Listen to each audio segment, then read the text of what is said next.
Mawu mavovodo toho tiele yina le gokporo dagbepo bogwe kai toho mon koton mawu tianwe eina tiame de vobo wono me ma no fine a edo higbo wa ta wona gbope me edo wiwa wiwe tian edo donu ha me si gbezan gokporo jomi ko fenu po a e ma gbono pe me we gbogbo je no gbedo me gbezan to gopo fenu po kwa walo la santa woni mi mende we bana ko de ma vava na se de betue bona dacheji era toho tiele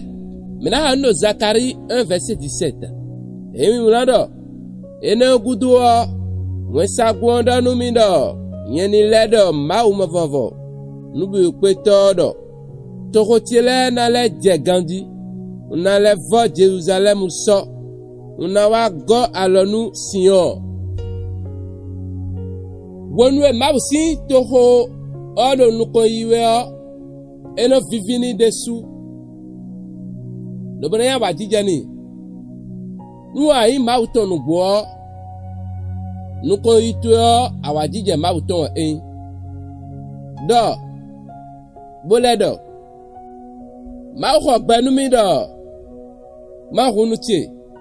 lobo bian wenche do krisuma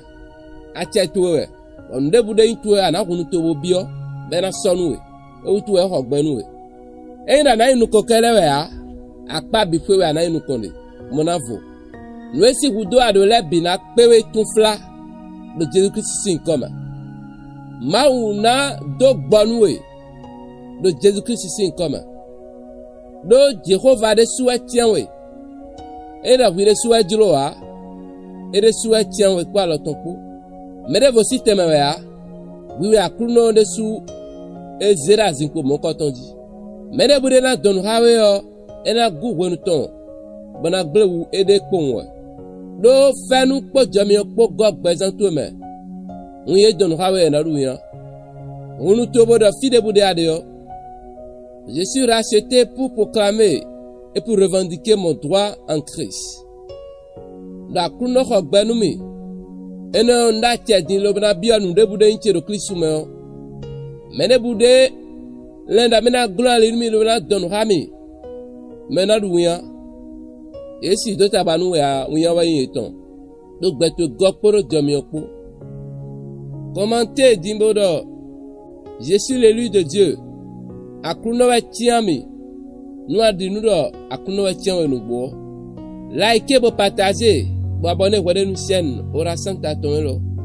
eno webi wenu anana mo dai holin koton le fenu akuno ton do gbezan to ma manate ko ayera ho so to mona se viviton egbewe fenu na be azo Jésus Christ sin koma amen.